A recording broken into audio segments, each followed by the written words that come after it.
desde el día domingo hasta el día miércoles, una iglesia que está activamente involucrada en la misión de Dios y que busca glorificar a Dios en todo lo que es y en todo lo que hace, tiene ciertas características que en el Congreso Misionero el Señor nos recordó. Digo, recordó a algunos que lo olvidaron, develó a otros que no sabían. A veces tenemos, como yo digo, ese concepto de iglesia, de venir solo los domingos. Eso es iglesia, venir, escuchar un culto, me voy, sigo con mi vida, regreso el siguiente domingo. Eso es la iglesia, pero eso no es la iglesia y tampoco eso es la vida cristiana, evidentemente, ¿no? Entonces, a través de la conferencia misionera, el Señor refrescó nuestra mente para volvernos a nuestra mente, a recordar que hay ciertas características que tiene una iglesia que glorifica al Señor en cuanto a la misión que nos ha dejado, ¿no? Como por ejemplo, ¿qué? Es una iglesia que evangeliza. Es una iglesia que evangeliza. Es una iglesia que tiene una visión integral. Es una iglesia que ora. Es una iglesia que mantiene un testimonio firme ante todos, en realidad. Es una iglesia que ofrenda. La pregunta es, ¿cómo llegamos a ser ese tipo de iglesia, mis hermanos? ¿Cómo es que llegamos a ser ese tipo de cristianos, ese tipo de discípulos de Cristo? Solamente se puede llegar a ser ese tipo de iglesia que escuchamos en la conferencia a través de un cambio profundo. No hay otra forma, hermanos. Si no cambiamos profundamente, y digo mal, porque cuando decimos cuando cambiamos, descanso en mis posibilidades, y esa no es la idea. Cuando le permitimos a Dios que nos transforme, es lo correcto en realidad, entonces podemos ser este tipo de iglesia que evangeliza, que tiene una visión integral, que ora, que tiene buen testimonio, que ofrenda de una manera sostenida. Porque cuando se produce un cambio profundo en nuestras vidas, hay una nueva, escuche, hay una nueva capacidad para obedecerle a Dios. Porque si usted no se ha dado cuenta hasta acá, toda la misión de Dios nos exige, nos demanda obediencia. Todo lo que encontramos en la Escritura de parte del Señor nos demanda obediencia, pero precisamente ese es el problema en nosotros. Piensen nada más en la última conferencia misionera. Para nosotros la 14ª, si mal no me falla la memoria. 14 años en una conferencia misionera aquí en nuestra propia casa, ¿no es cierto? Escuchamos la voz de Dios, Dios nos vuelve a recordar acerca de su misión, nos vuelve a recordar acerca de nuestra responsabilidad, nos vuelve a recordar que no hay misioneros, todos somos misioneros en realidad, todos somos parte de la misión de Dios de una u otra manera. No todos saldrán al campo misionero, pero todos somos misioneros. Cuando Dios regresa otra vez eso a nuestras mentes, a nuestros corazones por 14ª vez, yo me pregunto, ¿y qué es esto, Señor? Esto es desobediencia, pues. Porque a manera de broma, como dijo el pastor Londoño el domingo en la noche, ¿no? ¿Cuántos han estado en la inauguración y cuántos están? 2, 3, 4, 5, 10 conferencias acá y varios levantaron la mano y él dijo, ¿y qué hacen acá, no? Y claro, nosotros lo tomamos a la broma, ¿no? Y jajaja, pero es cierto. O sea, ¿qué hace usted acá? No debería estar acá. La iglesia ya debería haberlo enviado. Pero hay toda una problemática ahí, ¿no? No me integro a la iglesia, no absorbo la visión de la iglesia, no me vuelvo parte de esa visión, entonces no me muestro activamente, no estoy en la visión de esa iglesia. Entonces, ¿cuándo la iglesia me va a identificar? ¿Y cómo va a identificar mis dones? ¿Y cómo me va a ayudar a edificarlos? ¿Y cómo me va a enviar? Porque ¿quién envía? La iglesia es la que envía. Entonces, una cosa arrastra a la otra, si se ha dado cuenta. Entonces paramos escuchando acerca de la misión de Dios, pero hay un pequeño detalle que olvidamos cuando se trata de la misión de Dios, la cual nos exige obedecer inmediatamente el llamado del Señor. Sin embargo, podemos escucharlo en una conferencia, leerlo en nuestro devocional, escucharlo en un audio devocional o leer un buen libro acerca de la misión de Dios o compartirlo y hablarlo. Hablamos acerca del tema de la misión, pero no desembocamos en la obediencia a la misión de Dios. Esa es la preocupación de Dios y particularmente es mi preocupación como pastor de esta congregación. Y decía yo, olvidamos un pequeño detalle, si cabe la expresión. ¿Cuál detalle? Primera de Samuel capítulo 15, verso 22, que proviene de esta lectura que hemos hecho hace un instante acerca de la experiencia del rey Saúl. Cuando Dios le dice más le agrada al Señor que se le obedezca y no que se le ofrezca sacrificios y holocaustos. Vale más obedecerlo y prestarle atención que ofrecerle sacrificios. ¿De qué le sirve, hermano, hermana? Sacrificarse, levantarse temprano, hasta no desayunar por venir al primer culto, 10, 15 años viniendo en ese sacrificio, o sacrificarse para dar una ofrenda, pero no se está involucrando en realidad en la misión de Dios. Algunos tienen un concepto de vida cristiana así sacrificialmente, me estoy dando al Señor, ¿no? Pero no cruzan la línea de obediencia a la misión. Y me refiero, nunca evangelizan a nadie. No disipulan a nadie. Y para eso no hay edad, hermanos. Escúcheme, para eso no hay edad. Eso de que no, yo ya estoy en la tercera edad, ya estoy jubilado. Estás jubilado en tu trabajo, en tus labores de muchos años. Pero ¿de dónde sacaste, de dónde lo extendiste eso a la misión de Dios? O sea, ¿te jubilaste en la misión de Dios? Hasta nuestro último respiro debemos estar compartiendo el Evangelio y discipulando, mis hermanos. Esa excusa es una buena salida para ti, pero estás violentando el mandato, estás yendo contra Dios. No te equivoques, mi hermano, mi hermana. Estás yendo contra Dios, estás viviendo contra Dios. Porque si tienes fuerzas, caminas y puedes hablar, puedes compartir el Evangelio. Y deberías seguir haciéndolo. Más allá de la edad, de condiciones, etcétera, etcétera. Más allá de eso. Eso es obediencia al Señor. Entonces, olvidamos este detalle. O si lo leemos en los propios términos de Jesús, Lucas capítulo 11, versículo 28, lo leo en la nueva versión internacional. Jesús dijo: dichosos más bien, contestó Jesús, los que oyen la palabra de Dios y la obedecen.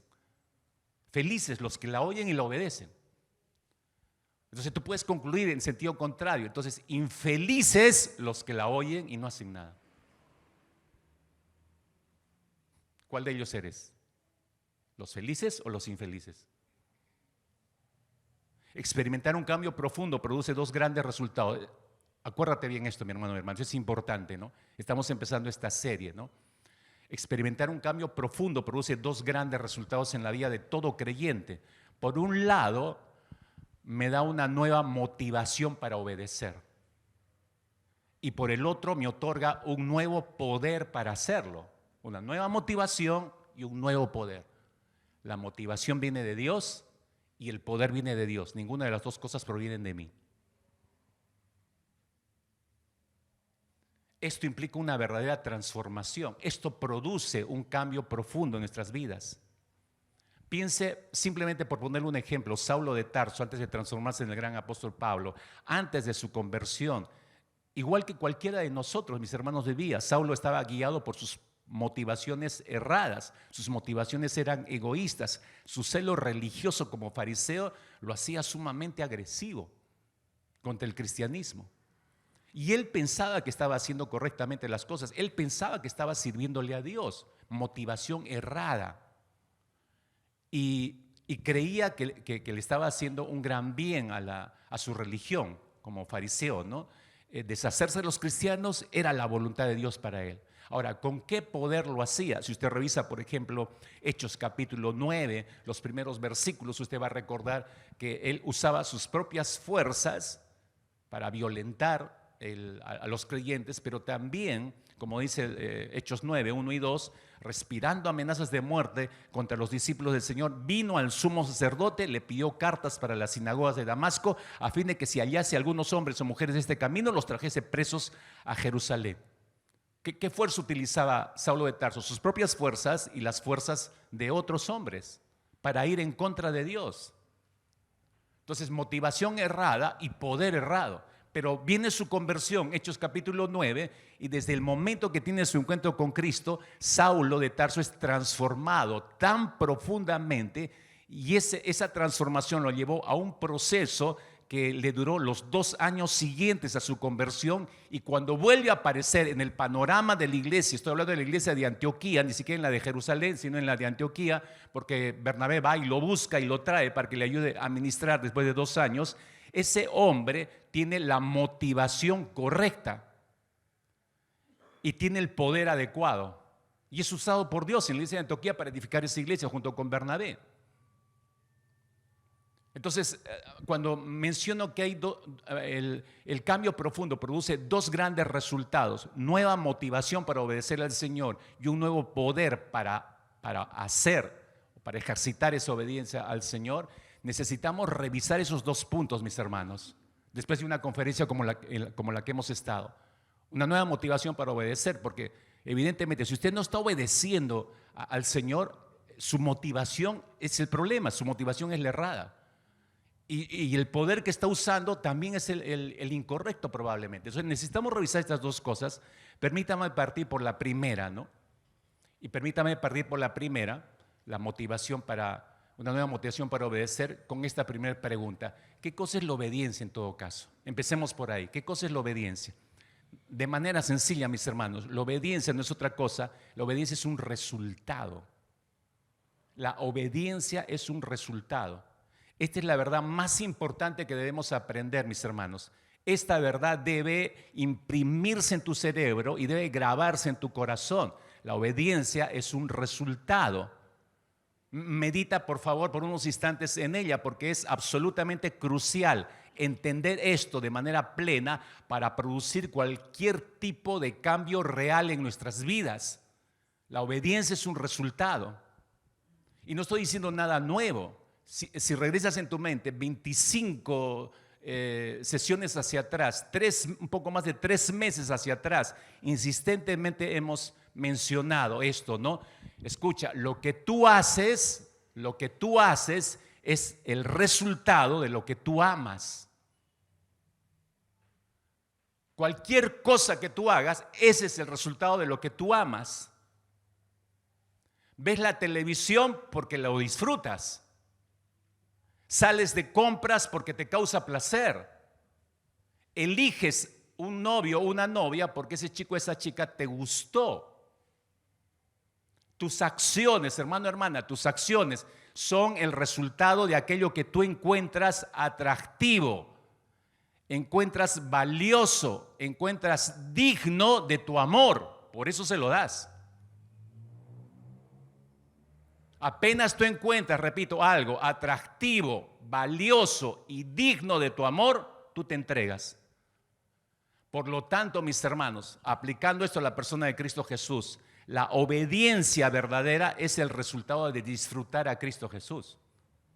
Tú aprendes a disfrutar a Cristo Jesús, entonces lo llegas a amar tanto porque te resulta atractivo, valioso y digno de tu amor, y solamente se lo das a Él. Esa es la obediencia. Jesús dijo lo siguiente: el reino de los cielos es también semejante a un mercader que busca perlas finas, y al encontrar una perla de gran valor, fue y vendió todo lo que tenía y la compró, dice. Como dijimos, durante 3 meses repetimos esto de diferentes maneras. La conversión verdadera, mis hermanos, la conversión verdadera no es simplemente creer en Dios.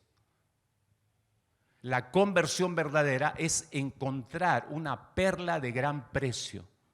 Es encontrar el tesoro más grande por el cual usted o yo vale la pena que nos deshagamos de todo lo demás para adquirir esa perla de gran precio. Dicho de otra forma, mis hermanos, la conversión es comenzar a atesorar, es comenzar a amar a Jesús. Repito, la conversión es un cambio de afectos, por eso. Es comenzar a atesorar, es comenzar a amar a Jesús. Entonces me entrego a Él y quedo santificado para Cristo Jesús. Entonces la santificación es aumentar ese amor.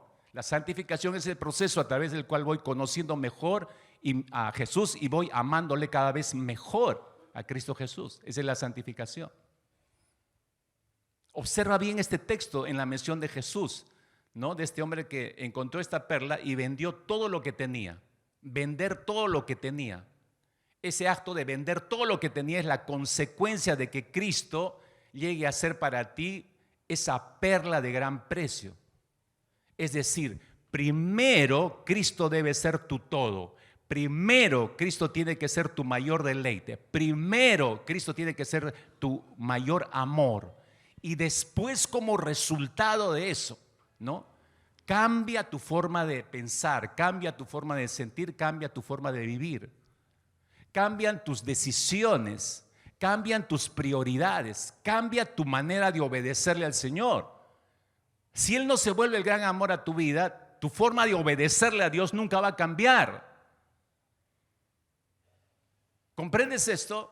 Tú dices que amas al Señor, pero yo en sesiones anteriores te demostré que no lo amamos al Señor, lo odiamos. Porque nuestra desobediencia, nuestras deslealtades y fidelidades, la tomamos muy a la ligera. Nosotros minimizamos nuestros actos y nuestros hechos, pero eso demuestra no que amamos al Señor, sino que lo odiamos a Dios. Eso es importante, eso es revolucionario en nuestras mentes, mis queridos hermanos. No es simplemente, bueno, se me fue, desobedecí, algo así. No, estás demostrando que odias a Dios. No es cierto que lo amas.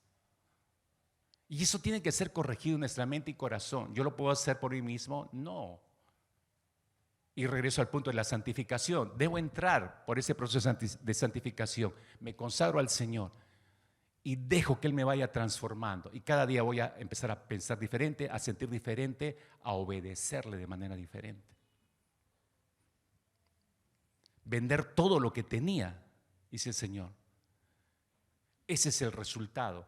Este aprecio, hermanos, esta valorización de Jesús que sucede por primera vez cuando conocemos al Señor y le entregamos nuestra vida. La primera vez que ocurre eso, ese es el momento de esta conversión. Pero esa valorización, ese aprecio por Jesús debería ser algo constante en nuestras vidas. O sea, todos los días deberíamos sentir y percibir lo mismo, todos los días. Porque si fuera así, esa es la razón por la cual tú tienes un tiempo devocional cada día y lo disfrutas. No es aburrido, no es tedioso, no es, otra vez tengo que hacer mi devocional. No. Es algo que anhelas, el devocional al día siguiente. El día siguiente vas con esa expectativa. Esa es la razón cuando apreciamos y valorizamos a Cristo todos los días de nuestra vida. Eso es lo que nos motiva para nuestro devocional cada día. Esa es la razón por la cual vienes todos los domingos a la iglesia, no porque eres evangélico, sino porque le he adorado toda la semana y vengo aquí y completo ese proceso de adoración, lo completo aquí. Y cuando yo tengo ese proceso de adoración en la semana, yo vengo el domingo a darle al Señor, no vengo a recibir, vengo a darle a Dios. Cuando valoramos y apreciamos todos los días al Señor, entonces esa es la razón por la cual tú vas a un grupo de encuentro y multiplicación. No es porque te asignaron, no es porque te mandaron, no es porque los jóvenes de esta edad tienen que ir y tú, bueno, te vas como borrego, vas y donde te dijeron. No, yo entiendo lo que estoy haciendo. Necesito, así como necesito venir el domingo, necesito hacer mi devocional, necesito ir a mi grupo de encuentro. Esa es la razón. Cuando valoramos y apreciamos a Cristo Jesús todos los días de nuestra vida. El objetivo más alto, mis hermanos, que tiene que hacer,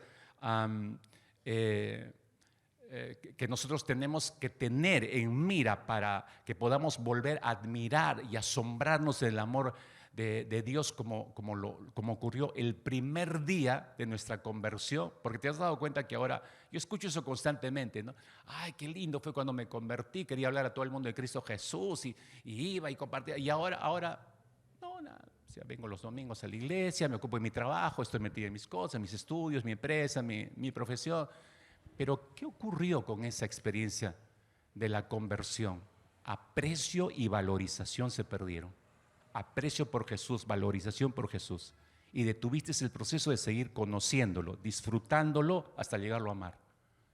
Entonces no se ha transformado en el gran amor de tu vida. Y por eso tu obediencia a Dios es deficiente. Es deficiente. Y como nuestra obediencia es deficiente, lamentablemente no llegamos al mundo necesitado. Entonces esa visión de Juan, de Apocalipsis capítulo 7, todo pueblo, lengua, nación, toda etnia ahí adorando delante del Señor, yo no estoy siendo partícipe de esa misión. No va a llegar a nadie a Apocalipsis capítulo 7 por mi testimonio o por mi evangelización. ¿No te parece una gran pérdida de vida? Entonces, entendiendo qué es la obediencia, mis hermanos, ¿qué cosa es la desobediencia? Eso nos regresa a 1 Samuel capítulo 15 que leímos hace un instante. No se despegue, por favor, de ese capítulo. Vamos a ir avanzando poco a poco. Versículo 22, la gran pregunta de Samuel: ¿se complace el Señor tanto en holocaustos y sacrificios como en la obediencia a la voz del Señor? La respuesta obviamente es no. El Señor no se deleita mucho en culto sin sentido, en actividades sin sentido. Él se deleita en que se escuche la palabra suya y se obedezca inmediatamente. ¿Por qué es que Dios se deleita en la obediencia, mis hermanos? Antes de enfocarnos en esa pregunta, yo quiero asegurarme de que entendamos el escenario del capítulo 15 de 1 Samuel. Es decir, me estoy refiriendo al contexto. Necesitamos... Déjame ponerte en contexto rápidamente, ¿no? Para entender la pregunta y el resultado de eso también. Cuando Israel salió de Egipto, decía yo, cruzó el desierto, pero para llegar a la tierra prometida podía cruzar por las tierras de Amalek. Es decir, salió de Egipto y subió desde el sur de la actual Palestina y podía entrar en línea recta, pero en el medio estaba el pueblo de Amalek. Y fueron ellos los que le impidieron cruzar a la nación de Israel. Entonces tuvo que hacer todo un rodeo para entrar por un costado. Entonces, ese punto lo podemos ver con detalle en Éxodo capítulo 17. Ahí está ese evento para los que lo quieren revisar. Entonces, Dios no olvidó esa maldad de la nación de Amalek. Entonces, en Deuteronomio capítulo 25, versículo 17 hacia adelante, Dios dijo: acuérdate de lo que te hizo Amalek en el camino cuando saliste de Egipto, cómo te salió al encuentro en el camino, atacó entre los tuyos y a todos los agotados en tu retaguardia, como tú estabas fatigado y cansado. Él no temió a Dios, se refiere a Amalek. Por tanto, sucederá que cuando el Señor tu Dios te haya dado descanso de todos tus enemigos alrededor en la tierra que el Señor tu Dios te da en heredad para poseerla, borrarás de debajo del cielo la memoria de Amalek. No lo olvides. Dios fue claro en eso. Ahora, muchos años después, voy resumiendo, muchos años después llega el momento de ejecutar el juicio de Dios. Asume el primer rey de Israel. Entonces Dios le dice claramente, regreso a los versículos 2 y 3 de 1 Samuel capítulo 15, de ahí no te pierdas. Le dice: así dice el Señor de los ejércitos, a través de Samuel le dice al rey de Saúl: yo castigaré a Amalek por lo que hizo Israel cuando se puso contra él en el camino mientras subía a Egipto. Ve ahora, ataca a Amalek, destruye por completo todo lo que tiene, no te apiades de él, destruye todo, le dijo Dios. Y le dio toda la descripción de lo que tenía que destruir. ¿Y qué es todo? Todo, pues todo es todo. ¿Qué hace Saúl? Vaya al versículo 9. Pero Saúl, este rey, dice: y el pueblo perdonaron a Agag y a lo mejor de las ovejas y de los bueyes y de los animales engordados, de los corderos y de todo lo bueno. ¿Por qué perdonaron todo eso? ¿Qué es lo que vieron? No, de acá podemos sacar unos buenos churrascos, de acá unas buenas jamonadas. No, este es un jamón ahumado, podemos hacerlo. Aunque suene medio a broma, mis hermanos, pero de hecho que la motivación para conservar esos animales no fue pensando en Dios, precisamente fue pensando en ellos, si usted puede darse cuenta. Entonces Dios hace saber su sentir al profeta Samuel. Estoy en el versículo 11. Me pesa haber puesto por rey a Saúl, porque se ha vuelto en pos de mí y no ha cumplido mis palabras. Esa palabra es tremenda, mis hermanos. Ese me pesa, naham en el hebreo. Me pesa, naham. Y naham se traduce como suspirar, respirar fuertemente, lamentando algo. Los padres entienden bien esto, ¿no? Yo decía hace un instante: le repites 1000 veces a tu hijo, a tu hija lo que debe hacer, y otra vez te desobedece, y lo encuentras en plena desobediencia. Entonces tú haces: ay, este hijo, ¿no? Y suspiras y dices: ay, otra vez. Ya, exactamente eso es. Me pesa haber puesto por rey a Saúl. Cuando yo leí este versículo el día de ayer, me hizo pensar el Señor: ¿cuántas veces habrá suspirado el Señor así por nosotros? ¿Cuántas veces el Señor habrá lanzado ese lamento por ti o por mí? Miles de veces, hermanos. Miles de veces. Ay, otra conferencia más hablándote y tú sigues sordo. Ay, te llamé para ir al campo de misión hace 8 años atrás, hace 10 años atrás, y tú te enfrascaste en lo tuyo, pues. Te perdiste el privilegio. Me pesa haberte llamado. Y claro, tú has llegado a tener lo que siempre soñaste. Tus anhelos los hiciste realidad. Pero te perdiste el gran privilegio del llamado de Dios. Ay de ti, mi hermano, mi hermana. Ay de ti. A pesar que el rey Saúl da sus explicaciones, sus razones, y lo hace mintiendo del por qué actuó, quiere aparentar nobleza. Fíjese en el versículo 24, al final termina por aceptar su culpa. No, he pecado, en verdad, he quebrantado el mandamiento del Señor y tus palabras, le dice Samuel. Y eso nos lleva inevitablemente a hacernos la siguiente pregunta, mis hermanos, y la planteo acá, espero que se te quede grabada, ¿no? ¿Por qué está Dios tan disgustado con la desobediencia? ¿Por qué le molesta tanto a Dios nuestra desobediencia? O si lo podemos preguntar de una manera positiva, ¿por qué se deleita tanto Dios en la obediencia? Mis hermanos, acabamos de terminar, insisto, una conferencia misionera, el corazón misionero de la iglesia. Hemos oído durante 13 años el llamado de Dios de ir y hacer discípulos, ¿sí o no, hermanos? Y creo que seriamente debemos pensar, después de 13, 14 años con debemos seriamente pensar en nuestras desobediencias delante del Señor. La desobediencia del rey Saúl nos debe llamar poderosamente la atención por las implicancias de su desobediencia. Hay algo que quiere mostrarnos Dios en esta mañana. O seguimos desobedeciéndole al Señor, y eso, te advierto, trae siempre, mañana, tarde o temprano, trae consecuencias. Trae consecuencias.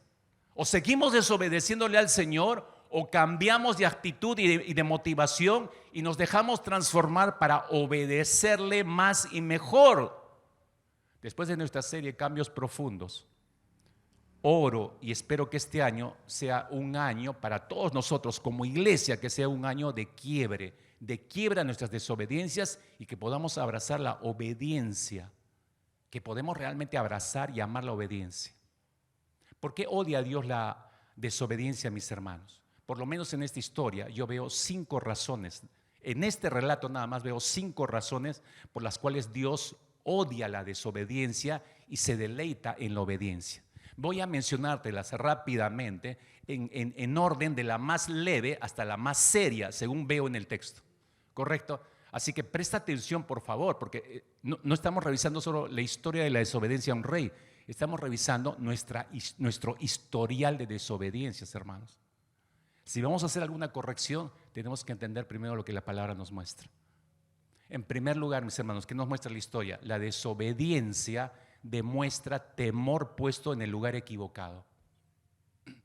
La desobediencia, nuestras desobediencias muestran temor puesto en el lugar equivocado. Estoy en el versículo 24, 1 Samuel 15, no nos hemos movido. He pecado, dijo Saúl, en verdad he quebrantado el mandamiento del Señor y tus palabras porque temí al pueblo y escuché su voz. ¿Por qué obedeció Saúl al pueblo en vez que a Dios? ¿Por qué se inclinó su corazón por el pueblo y no por el mandato de Dios? Él mismo lo dice, porque tuvo temor al pueblo en vez de temerle a Dios. ¿Habráse visto esto? Temer a la gente antes que a Dios. Él tuvo más temor a las consecuencias humanas de la desobediencia que a las consecuencias de su pecado, de desobediencia frente al Señor. Él tuvo más temor al disgusto del pueblo que al disgusto de Dios. Y eso, mis hermanos, escuche, eso es un insulto a Dios. Es un insulto abierto a Dios. Ya el profeta Samuel le había dicho a Saúl anticipadamente, le había dicho claramente, si retrocede al capítulo 12 de 1 Samuel, si retrocede al capítulo 12, versículo 14 y 15, Ya el profeta Samuel le había dicho esto al pueblo y a Saúl: si temiereis a Jehová y le sirviereis y oyereis su voz y no fuereis rebeldes a la palabra de Jehová, y si tanto vosotros como el rey que reina sobre vosotros servís a Jehová vuestro Dios, servís a Jehová vuestro Dios, haréis bien. Mas si no oyereis la voz de Jehová y si fuereis rebeldes a las palabras de Jehová, la mano de Jehová estará contra vosotros como estuvo contra vuestros padres. Dígame si eso no es tener las cosas claras, hermanos. Dios es así. Dios es muy claro cuando dice algo. Pero este mismo rey, estamos comprobando en el capítulo 15, llegó a temer más a los hombres que a Dios mismo.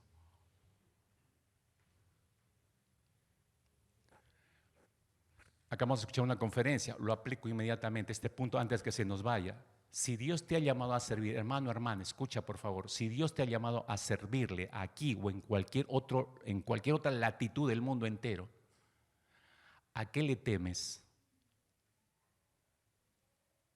¿A qué le temes? ¿A la opinión de los que te rodean? ¿A qué le temes? ¿Al qué dirán? ¿Al cuestionamiento de tu familia probablemente? ¿Dónde estás poniendo tu temor u honra? Es decir, ¿a quién quieres honrar? ¿A la opinión de los que te rodean o a la opinión de Dios?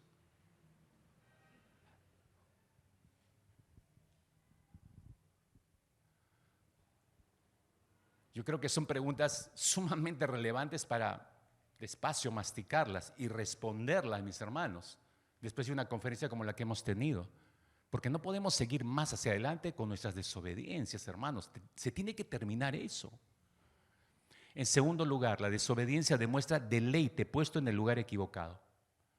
No solamente es temor puesto en el lugar equivocado, sino es deleite puesto en el lugar equivocado. El rey Saúl trató de persuadir al profeta Samuel de que él tuvo buena intención. Eso me da risa cada vez que leo ese versículo 21, ¿no? Mas el pueblo tomó del botín, está diciéndole a Samuel, ¿no? El pueblo tomó del botín ovejas y vacas, las primicias del anatema, para ofrecer sacrificios a Jehová tu Dios en Gilgal. Saúl, ¿qué parte del mandato de Dios no entendiste? Te dijo, eliminas todo. ¿Qué parte de todo no entendiste? Cuando Dios nos da una misión, hermanos, significa hay que respetarla y obedecerla de principio a fin, no de manera parcial, no de acuerdo a mi criterio, a mi idea, no. Cuando Dios es claro, simplemente hay que obedecer.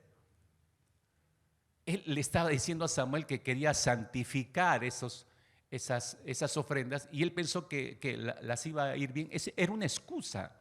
En realidad era una excusa porque ya Dios le había dado discernimiento a Samuel de la verdadera motivación que había en el corazón de Saúl y del pueblo. Versículo 19. ¿Por qué pues no has oído la voz de Jehová? Es decir, ¿por qué desobedeciste sus órdenes? Le está diciendo. Sino que vuelto al botín, esa frase me llama a mí la atención, vuelto al botín. En la versión Reina Valera el día te lanzaste sobre el botín. Te lanzaste sobre el botín del enemigo. Has hecho lo malo ante los ojos de Jehová. Esa expresión, vuelto al botín o lanzarse al botín, la usa Samuel intencionalmente para enfatizar y demostrar la verdadera motivación del rey y del pueblo. Lo que Samuel está diciendo directamente, ni siquiera lo está insinuando, está diciendo directamente que el rey y el pueblo fue impulsado en su deseo excesivo de deleite de ese botín material y carnal. O sea, en su mente no estaba obedecer a Dios, en su mente estaba su propio deleite. Su deleite estaba puesto en el lugar equivocado, por eso decimos. Debería haber estado puesto en Dios. Nuestro deleite debe ser solamente Dios, mis hermanos. Es decir, deberían haberse deleitado en obedecer la voluntad de Dios. Dios dijo esto y lo hacemos de principio a fin.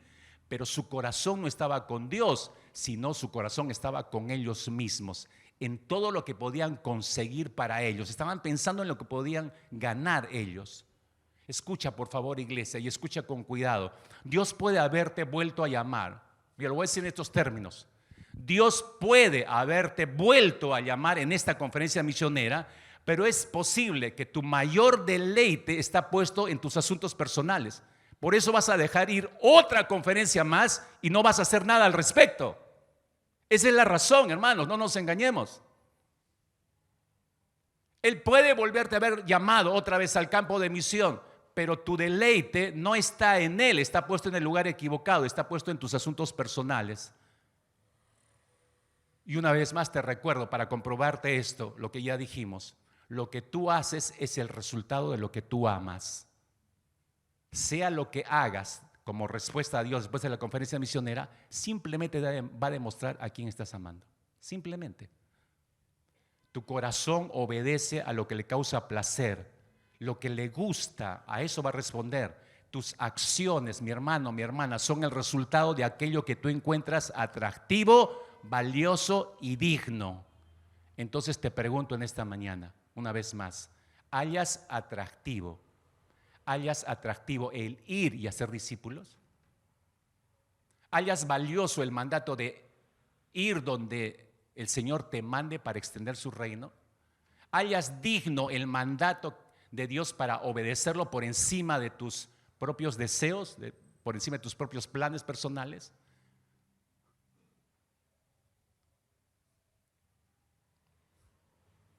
Los de Israel se deleitaron más en la carne de las ovejas y de los bueyes que en la sonrisa de agrado de Dios al ver a un pueblo obediente. Y eso, por supuesto, es una de las grandes ofensas de Israel para Dios.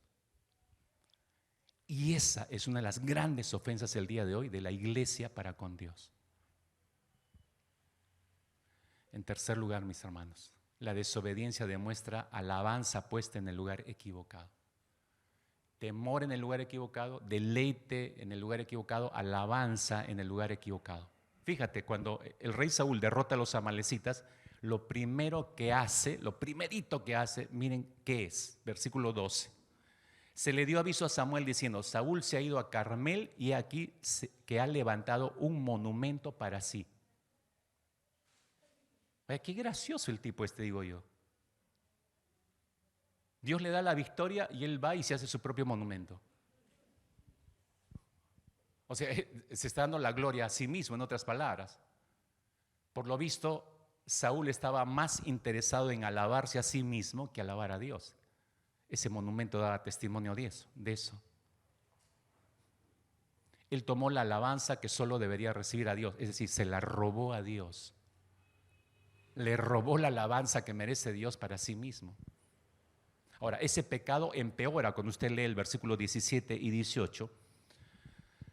Samuel le dice: no es verdad que aunque eras pequeño.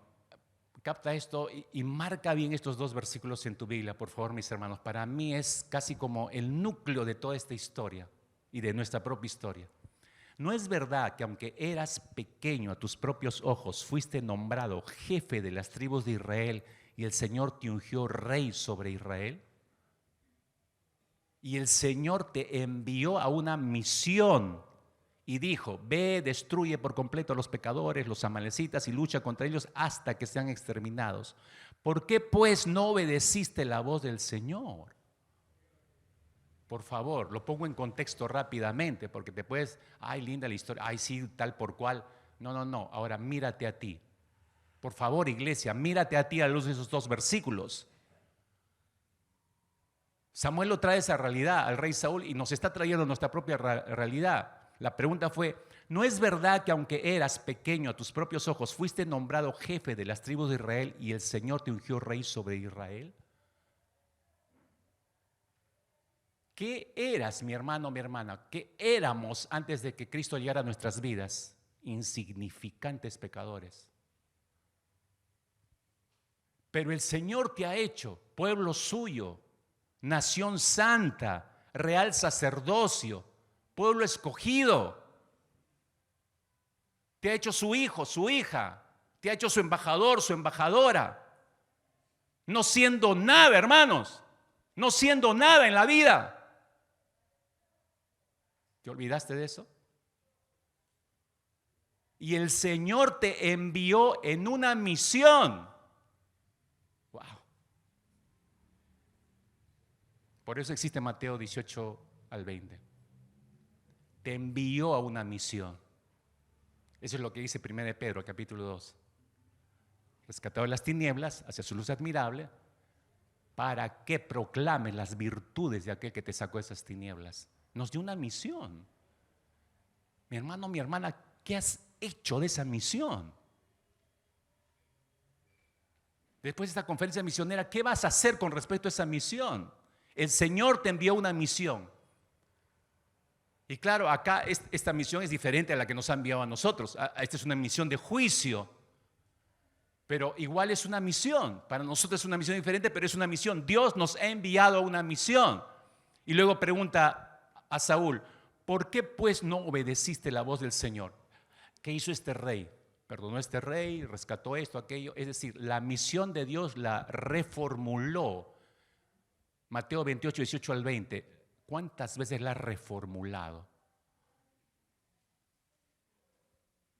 No, eso de ir a todas las naciones a ser discípulos, nada, no hay que ser tan exagerado, ¿no? Bueno, ir a la iglesia, sí, de vez en cuando, a ayudar en la consejería de alguien, ¿no? O a alguien de la calle, un volantito por ahí. Nosotros reformulamos la misión.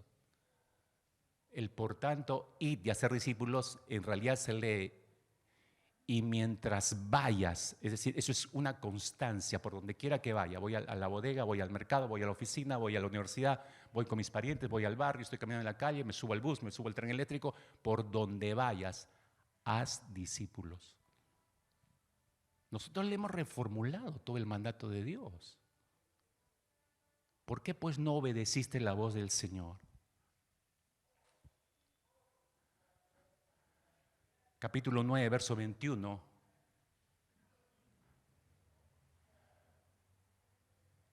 Saúl estaba abrumado cuando Dios lo escogió y lo llamó.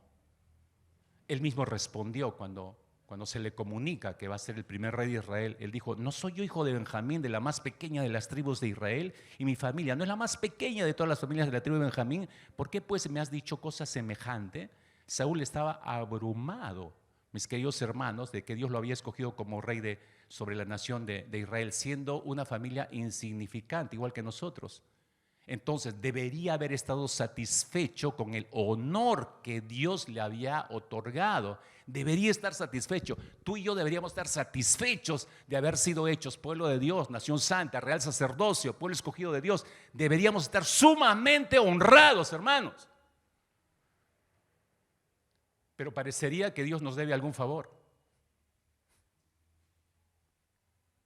O sea, tratamos como cualquier cosa el llamado de parte de Dios.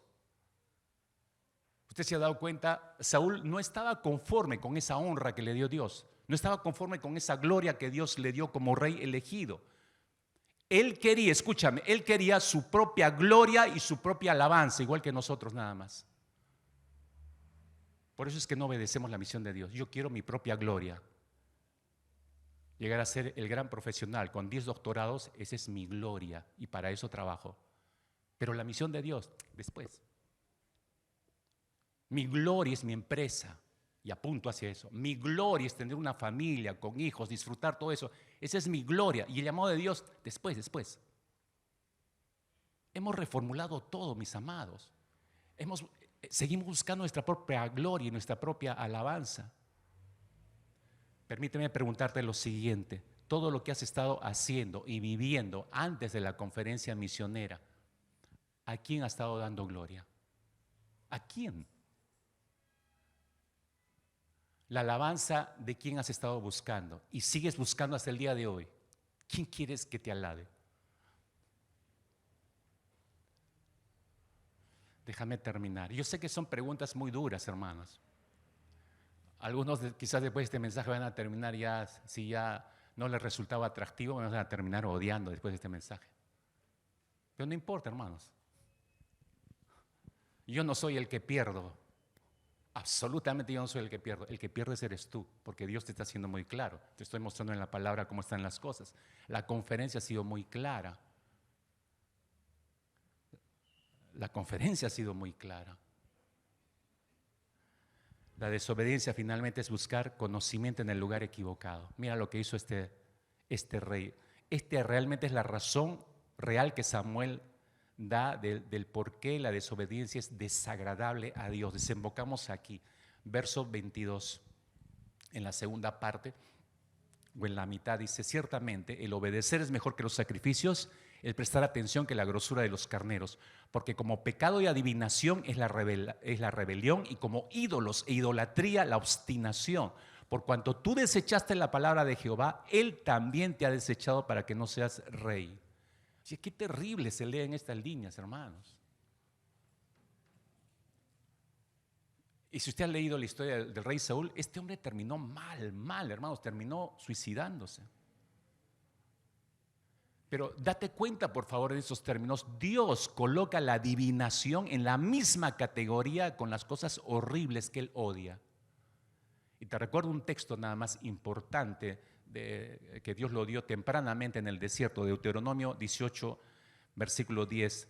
Dios dijo: no sea hallado en ti nadie que haga pasar a su hijo o a su hija por el fuego, ni quien practique adivinación, ni hechicería, o sea, agorero o hechicero, o encantador, o medium, o espiritista, ni quien consulte a los muertos, porque cualquiera que hace estas cosas es abominable al Señor. Otra vez, Dios es muy claro en sus términos. Ahora, ¿por qué son la rebeldía y la desobediencia como pecado y adivinación? No sé si te has hecho alguna vez esa pregunta leyendo ese texto. Te explico rápido. Porque la adivinación, mis hermanos, la adivinación es buscar conocimiento de cómo proceder de una manera en la vida, de una manera ilegítima, ignorando la palabra y el consejo de Dios. Para eso fue revelada la palabra de Dios. Es para hacer lámpara y lumbrera a nuestros pies, porque tengo que ir a buscar conocimiento a otro lado y de manera ilegítima. Y esa es exactamente la base de la desobediencia, mis hermanos. Dios dice una cosa, escúcheme, Dios dice una cosa a través de su palabra y nosotros decimos: yo creo que voy a consultar a otra fuente de sabiduría. ¿Y cuál es esa otra fuente de sabiduría? Yo. Por eso yo mismo reformulo lo que dice Dios, la recorto la palabra, la divido, me quedo con una partecita, obedezco esa parte y todo lo demás lo desecho. Yo soy esa otra fuente de sabiduría. Hermanos, permítanme recordar, iglesia, la desobediencia de la palabra de Dios pone a mi propia sabiduría en el lugar de Dios. ¿Y eso cómo se llama? Idolatría, hermanos. Imagínense, por favor, por un instante, si así hubiera respondido Abraham, por ejemplo, cuando Dios le dijo, ¿no? Vete de tu tierra y de tu parentela y la casa de tu padre a la tierra que te mostraré.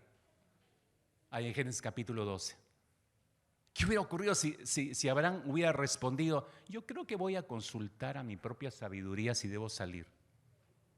Imagínense si así hubiera respondido, por ejemplo, por ponerte un segundo ejemplo, si hubiera respondido así Pablo y Bernabé cuando el Espíritu Santo dijo a la iglesia de Antioquía, ahí en Hechos 13: apartadme a Bernabé y a Saulo para la obra a que los he llamado. Y que ellos ahí bien sentados en la iglesia, creo que vamos a pensarlo nosotros. O imagínense que hubiera respondido así Felipe cuando un ángel, ahí en Hechos capítulo 8, un ángel se le aparece y le dice: levántate, ve hacia el sur por el camino que desciende de Jerusalén a Gaza, el cual es desierto. Y ahí se iba a encontrar con el etíope, ¿se acuerdan? Imagínate que Felipe hubiera dicho: no, déjame pensar, voy a consultar conmigo mismo. Ninguno de ellos hubieran sido lo que conocemos que fueron. Permíteme preguntarte, hermano, hermana, ¿existe la posibilidad, y lo voy a preguntar así decorosamente, existe la posibilidad de que después de tanto oír la palabra de Dios, sigas buscando en otra fuente que no es Dios mismo la respuesta a tu obediencia? Es decir, ¿por qué debo obedecer? Bueno, porque la palabra dice, pero no vas a esta fuente, sino empiezas a preguntar a otros, tú mismo empiezas a sacar tus conclusiones. Existe la posibilidad, hermanos, de que te sigas consultando a ti mismo o a ti misma, qué es lo que debes hacer frente al mandato tan claro de Dios de ir y hacer discípulos a las naciones. ¿Qué hay que consultar ahí, mis hermanos? Digo yo, si el mandato es tan claro. Entonces, ¿qué tengo que hacer? Obedecer, simplemente obedecer la voluntad de Dios. Y me queda corto el tiempo, evidentemente, pero quiero terminar de la siguiente manera, mis hermanos. Cuando despertamos a estas realidades nosotros, a a esta nueva motivación, digamos, porque nuestra motivación tiene que ser evidentemente Cristo Jesús.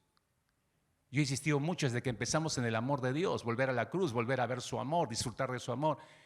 Esa motivación debe ser más que suficiente para nosotros cuando somos conscientes de ese amor. Yo no tengo ningún problema con la misión de Dios, no tengo ningún problema con la gran comisión, que es parte de la misión de Dios.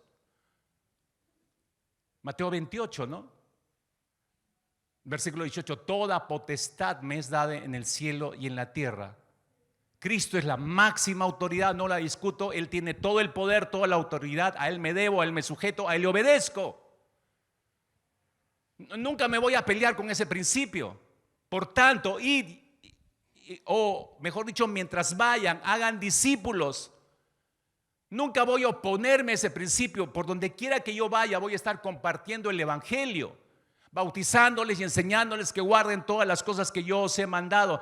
Con responsabilidad yo asumo el discipulado sobre las personas que he evangelizado y no tengo ningún problema al hacerlo. No tienen que estar empujándome, no me tienen que estar preguntando, no me tienen que estar, oye, ya pues evangeliza a alguien, aconseja a alguien para que tengas un discípulo. Nadie me está empujando. Yo no tengo ningún problema con estos principios.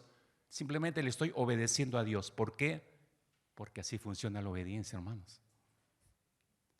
Porque así funciona la obediencia a Dios. Cuando vemos el increíble y fiel amor de Dios por nosotros, cuando veo cómo me amó a pesar de ser el más vil de los pecadores, cuando veo cómo me llamó a ser parte de su misión y cómo transformó mi vida para ser instrumento dentro de su misión. Cuando entiendo esto y me veo como parte de Él mismo, como resultado de eso, entonces lo encontramos a Cristo Jesús como el más digno de nuestro amor, el más digno de nuestra confianza, el más digno de nuestra entrega, el más digno de ser obedecido, hermanos. ¿O no? Claro que sí. Claro que sí. Cierra tus ojos ahí, por favor. Necesitamos orar un momento. Recuerde que es tiempo de preparación. Es tiempo para prepararse. No podemos dejar colgada una conferencia en nuestra mente y corazón.